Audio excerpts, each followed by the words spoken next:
माझ्या आठवणीतला इटा चांभार.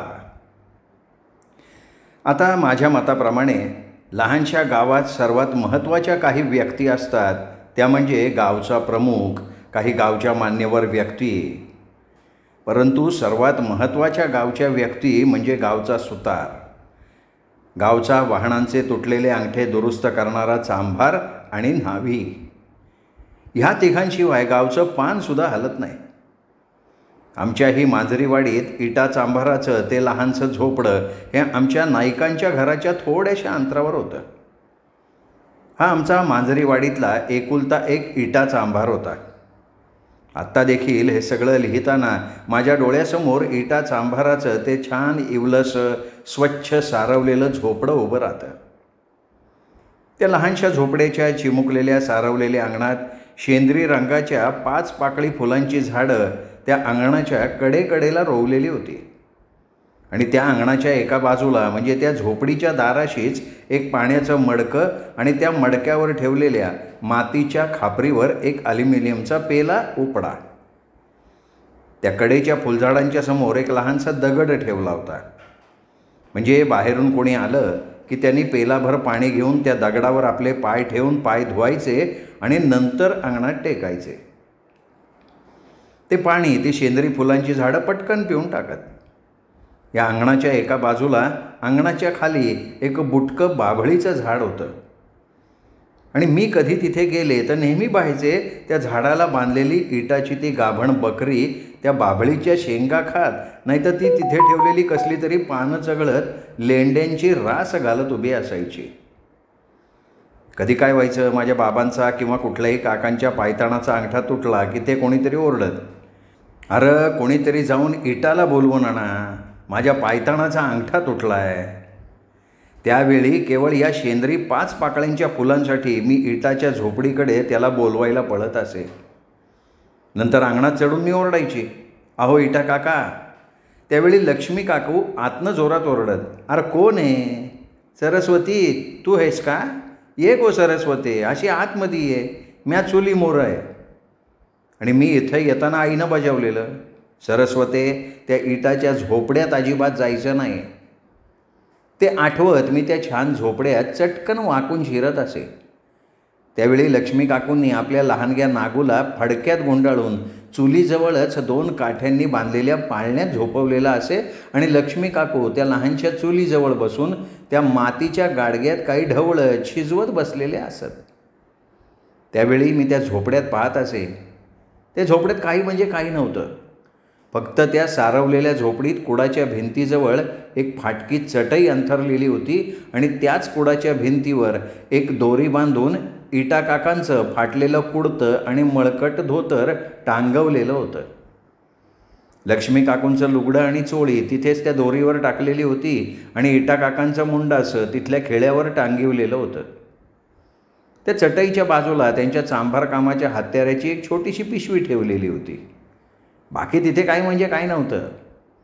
लक्ष्मी काकूंच्या चुलीजवळ 4 मातीच्या खापऱ्या, 2 मडक्या आणि तिथल्याच लहानशा मोरीजवळ पाण्याचा माठ ठेवलेला होता.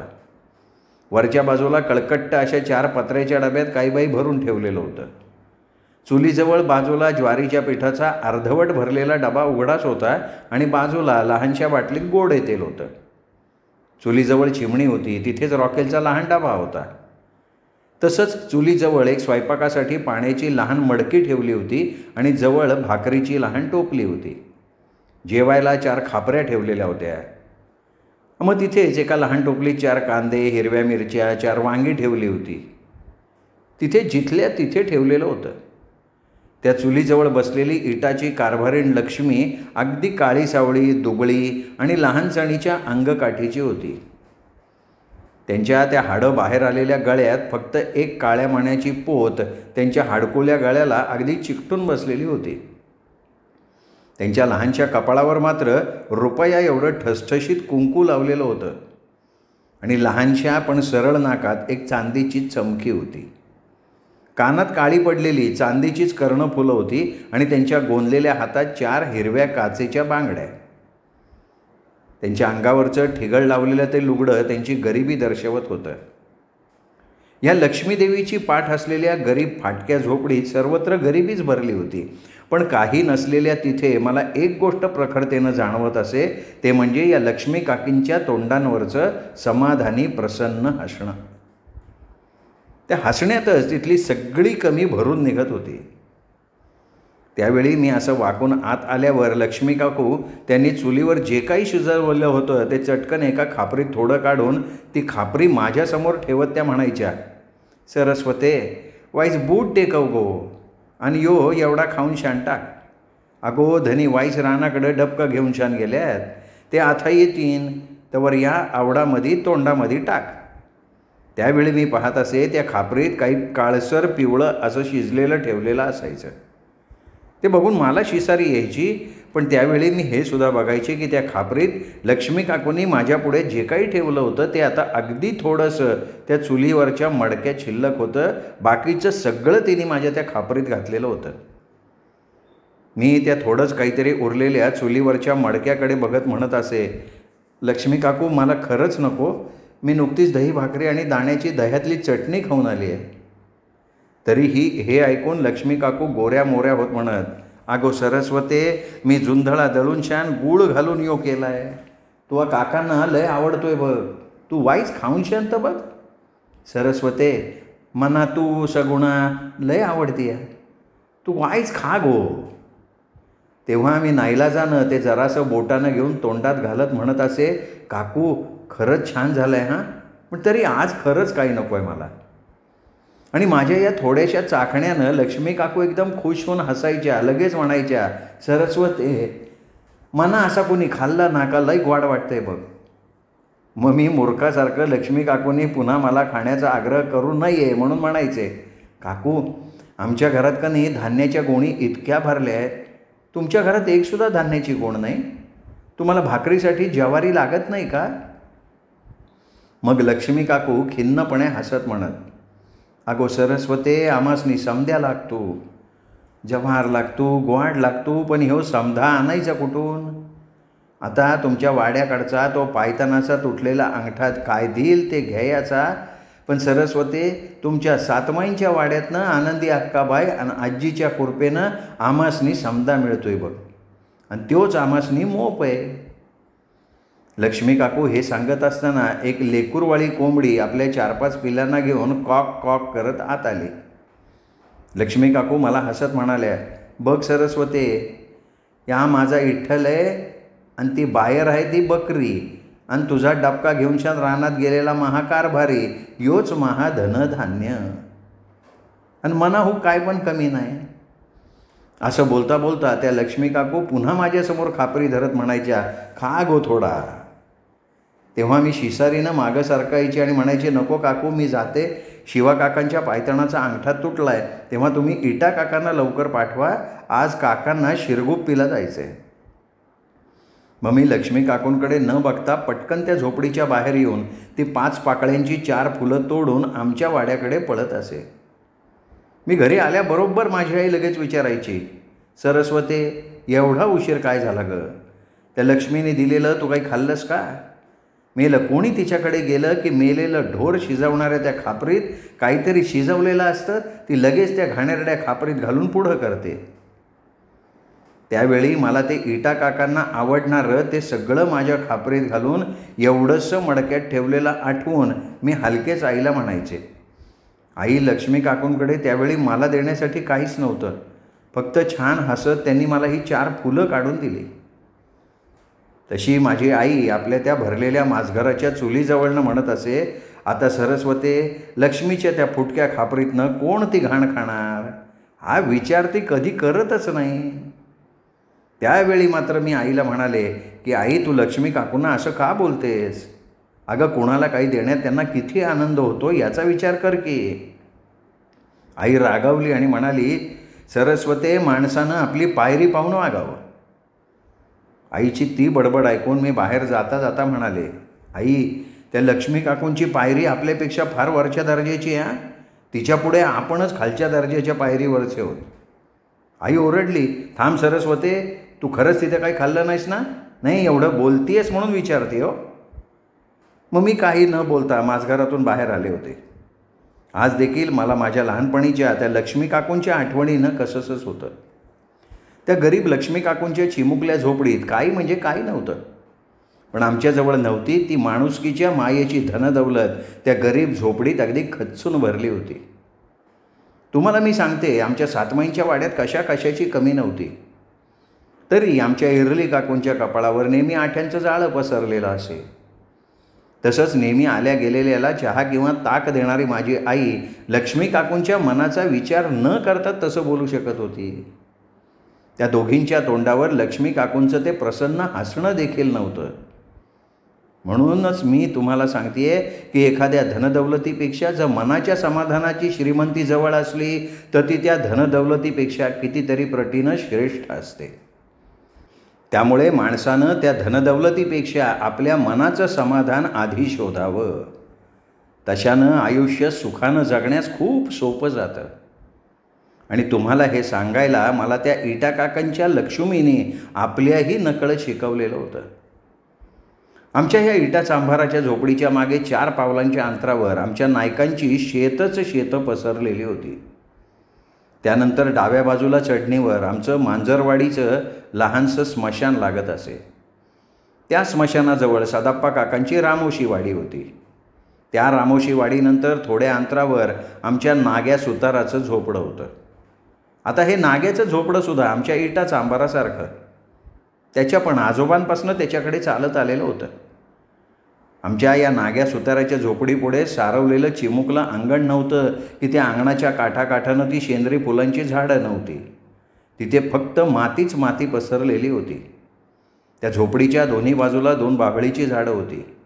मी नेहमी बघायची त्या नाग्याच्या झोपडीपुढे त्याची मरायला आलेली म्हैस अगदी शांतपणे रवंथ करत आपल्या शेपटीनं फटाफटा आपल्या पाठीवर बसणाऱ्या माश्या उडवत तिथेच नेहमी बसलेली असे.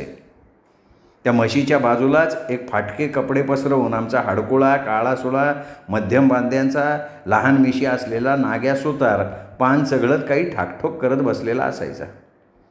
कुणी त्याला बोलवायला आलं की पानाची पिंग बाजूला टाकायचा, लगेच म्हणायचा, तुम्ही व्हा मोरं, मी आलोच. आता हा नाग्या सुतार गावच्या सर्वांच्याच फार उपयोगाचा माणूस. तो नेहमी आपल्या उद्योगात असे. त्याला कुणी कधी रिकामं बसलेलं कधी पाहिलंच नव्हतं. तो नेहमी कोणाच्या सैल झालेल्या कोऱ्हाडीचा दांडा घट्ट बसवण्यात अथवा कोणाच्या नांगराचा तुटलेला फाळ नीट करण्यात मग्न असायचा. असा हा आमच्या मांजरीवाडीतील नाग्या सुतार बैलगाडीची चाकं तयार करण्यापासून ते अगदी वेचकी कामं करण्यापर्यंत सगळी कामं फार कुशलतेनं करत असे. आता कोणाच्या वाड्यात लाकडाचं काही तुटलं फुटलं की लगेच ह्याला बोलवलं जाईल. थोडक्यात काय, हा आमचा नाग्या सुतार गावाला ज्येष्ठ मधासारखा सतत लागायचा. आता नाग्याला कोणाच्या वाड्यातनं बोलवणं आलं की तो तिथे जाऊन अवघ्या तासाभरात ते काम ठाकठीक करायचा. नंतर 4 दिडक्या कनवटीला मारून सुब्बर जोंधळे घेताना तो गुळाचा मोठा खडा मागायला कधी विसरत नसे. आमचे हे नाग्या काकांना स्वभावानं अतिशय गरीब होते, पण त्यांची भांडखोर कजाक पत्नी रखमा उभ्या मांजरीवाडीत भांडखोर राखमी म्हणून प्रसिद्ध. आपल्या पोटी पोर नाही हा आपल्या वांजपणाचा राग ती सतत आपल्या नवऱ्यावर काढत असे. वास्तविक पूर्वी रखमा आणि नाग्या काकांनी डॉक्टर तपासणी केली होती, त्यात रखमात दोष निघाला होता. तरी अशिक्षित रखमाचं एकच म्हणणं, गावात प्रत्येकाला पोर आहे, तर आपल्या नवऱ्याला आपल्याला एक पोर द्यायला काय रोग झाला आहे. त्यामुळे रखमा सतत नाग्या काकांचा रागच करत असे. पण त्यामुळे बिचाऱ्या नाग्या काकांना आपल्या झोपडीत कधीच निवांतपणे सुखानं भाकरी खाता आली नव्हती की त्यांनी कधी धड झोप घेतली नव्हती. तिन्ही त्रिकाळ आपल्या पत्नीची कटकट ऐकून ऐकून त्यांचा जीव अगदी वैतागलेला होता. दुपारी साधी भाकरी वाढताना रखमा त्यांच्या पुढ्यात भाकरी, उसळ, कांदा, मिरची हे सगळं त्यांच्या पुढ्यात आदळायची आणि किंचाळायची. अहो, आता यो गिळून शान निजू नका, वाईच काम करत राहा. महा नशीब फुटला आणि महा तुम्हावाने असा बायकी धनी गावला. तुम्हासनी मना एक पोर देता ये ना, निस्त्या भाकऱ्या तोडता येतात तुम्हासनी. त्यावेळी बिचारे नाग्या काका आपल्या पत्नीची अखंड बडबड खाली मान घालून ऐकत ऐकत जेवत असत. त्यावेळी त्यांना काही हवं असलं तर ते कधी पुन्हा मागत म्हणून नसत, कारण त्यांना माहिती होतं त्यांनी काही मागितल्यावर त्यांना ते मिळणार तर नाहीच, उलट शिव्याच खायला लागणार. अशा या रखमानं गरीब नाग्या काकांचं जिणं अगदी हराम करून टाकलेलं होतं. परंतु शेवटी एकदा आपल्या या पत्नीच्या अखंड कटकटीला कंटाळून त्यांनी लिंबोणी काकांच्या आणि शिवा भक्ताच्या सांगण्यावरनं त्यांच्यावर उतारा काढलेलं एक पान इताळाला म्हणून स्मशानात नेऊन ठेवलं. नंतर शिवा भक्ताला एक कोंबडं, 2 दारूच्या बाटल्या दिल्या, पण काही त्याचा उपयोग झाला नाही. उलट शिवा भक्तानं नंतर त्यांना मरियाईच्या नावानं एक बोकड हाणायला सांगितलं. तेव्हा मात्र गरीब नाग्या काका पुटपुटले, मना पोर नग, म्या काय बकरं हाणायचा नाही. भक्तांनो, मला इताळ पोर देत नाही तर मरियाई काय देणार. त्यामुळे नंतर तिथेच शिवा भक्ताचं खाणं संपून गेलं होतं. बिचाऱ्या नागासुताराच्या झोपडीत कुणी लहानगर रांगलंच नव्हतं. आमच्या रखमा काकूंची कूस नंतर रिकामीच राहिली होती. कधी आमच्या वाड्यात कोणा काकांच्या बैलगाडीची खिळी सरकली की लगेच या नागा काकांना बोलवलं जाईल. त्यावेळी मात्र आपलं हातातलं काम बाजूला ठेवून नाग्या काका लगेच आमच्या वाड्यावर हजर होत असत. नंतर ओसरीवर बसून बैलगाडीचा चाक घेऊन त्यात खिळी ठोकताना ते गावातल्या 1000 भानगडी माझ्या आजीला खालच्या आवाजाने सांगत राहत. तसंच आपण आपल्या रखमाच्या कटकटीला किती वैतागलो हे सांगून ते म्हणत, आज्जे, आता कवा तरी म्या काल या नदीमध्ये जीव देऊन शान टाकन बघ. मना आता यो रोजचा रखमाचा बडबड ऐकून शान लय माझा जीव जळायला लागला. कवा पण मना सुखानं भाकर तुकडा खाऊच देत नाही. माझी आजी कळवळून त्यांना समजवायची आणि म्हणायची, नाग्या जाऊ दे रे, बायकांचं बोलणं आणि रागवणं हे पेटलेल्या चुलीसारखं. चूल एकदा पेटली की भराभर त्यावर ठेवलेलं काही शिजवून मोकळी होऊन थंड होऊन मग निवते. तसंच बायका चिडल्या की बडबडतात आणि नंतर त्या थंड चुलीसारख्या गप्प बसतात.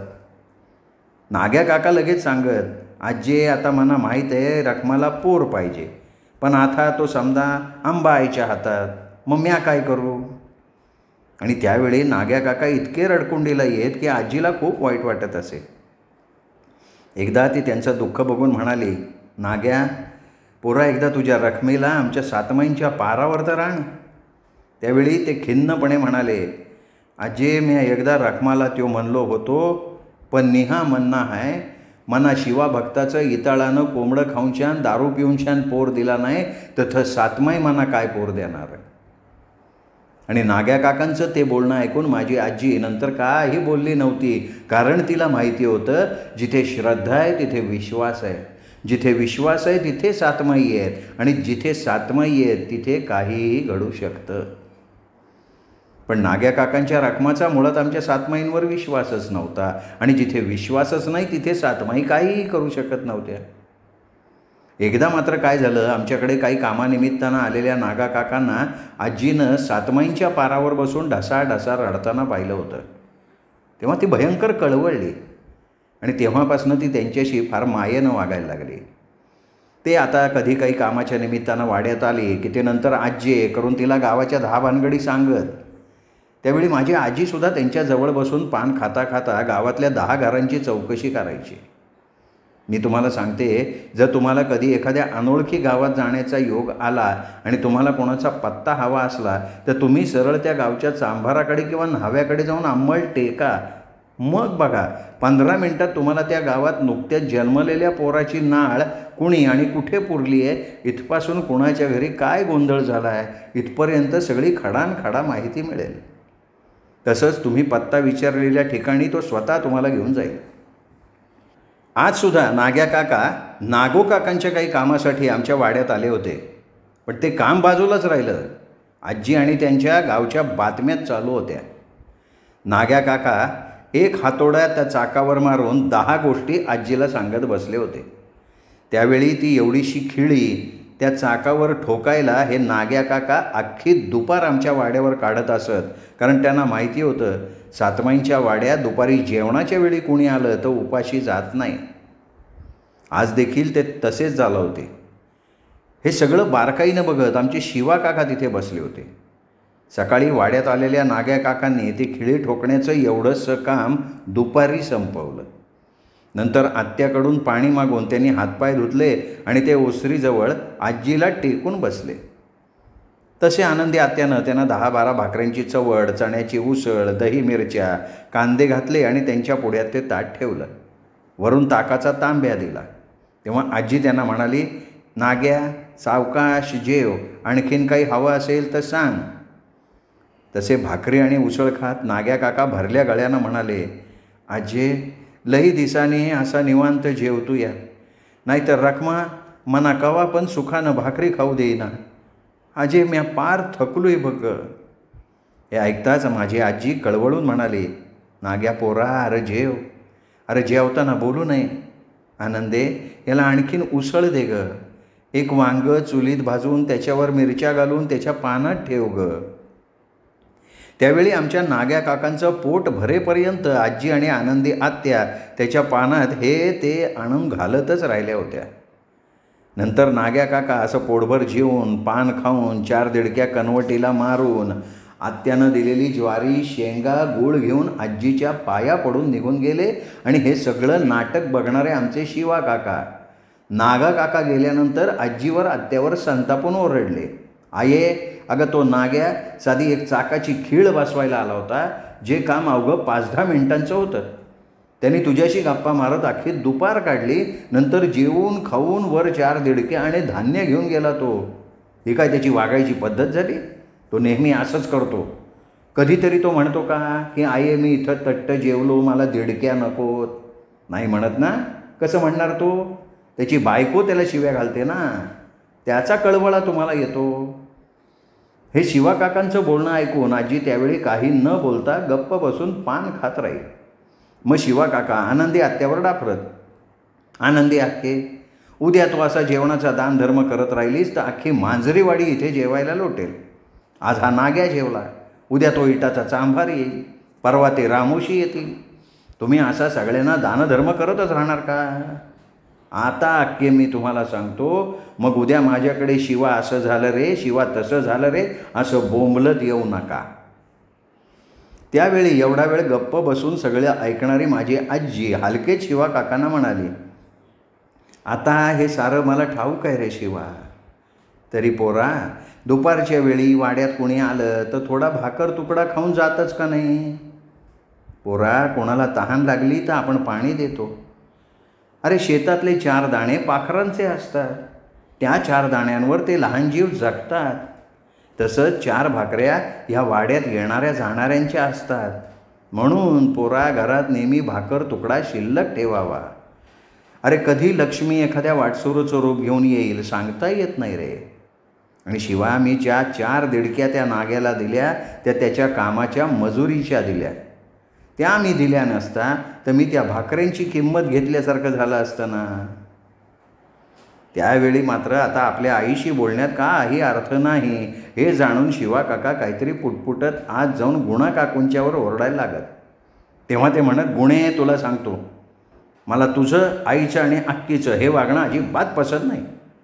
या गरीब लोकांना जरा बरं केलं की ते डोक्यावर चढून बसतात. आता गुणे हा नाग्या ह्याची बायको त्याला बोलते तर ती त्याच्या घरची भानगड आहे. तर हा आईजवळ रडतो तेव्हा आई लगेच त्याला दिडक्या काय देते, भाकऱ्या काय देते, जुंधळे काय देते. गुणे अगं ह्या लोकांना आपल्या पायरीनं वागवावं, नाही तर त्यांना आपल्या बरोबरीनं वागवून तुम्ही आपली फसवणूक करून घेता, एवढं तुम्हाला कळत नाही. त्यावेळी रागवलेले शिवा काका गुणा काकूंना जोरजोरानं हे सगळं सांगत असताना त्या मात्र गप्प काही न बोलता भाकऱ्या करतच राहिल्या होत्या. तेव्हा मात्र आजी आनंदी आत्याला हसत म्हणाली, आनंदे कुत्र्याची वाकडी शेपटी नळीत घातली तरी वाकडी ती वाकडीच, हा शिवा काही सुधारणार नाही. तसा आत्याही हसत हळू म्हणाली, आये बरं झालं त्या नाग्याला गुणेने गुळदाण्याचे लाडू दिले नाहीत. मला आत्ता ती आठवण झाली ना की वाटतं माणसानं प्रत्येक गोष्टीत व्यवहार न बघता थोडी माणुसकीसुद्धा पाहिली पाहिजे. पण एवढं साधं ज्ञान आमच्या शिवा काकांना नव्हतं, हे त्यांचं मोठं दुर्दैव होतं. श्रोते हो, हे प्रकरण इथेच संपलं. माझ्या आठवणीतला इटा चांभार हे ते प्रकरण. पुढचं प्रकरण उद्या. तोपर्यंत नमस्कार. पण एक विनंती करतो श्रोते हो की अजूनही तुमच्याकडनं जर चॅनल सबस्क्राईब झालं नसेल, चॅनल सबस्क्राईब करायचं तुमचं राहून गेलं असेल तर आत्ता वरती जो माझा फोटो दिसतोय त्या फोटोला क्लिक करा आणि चॅनल सबस्क्राईब करा. एवढीच विनंती करतो आणि थांबतो. भेटूयात उद्या. तोपर्यंत नमस्कार मित्रांनो.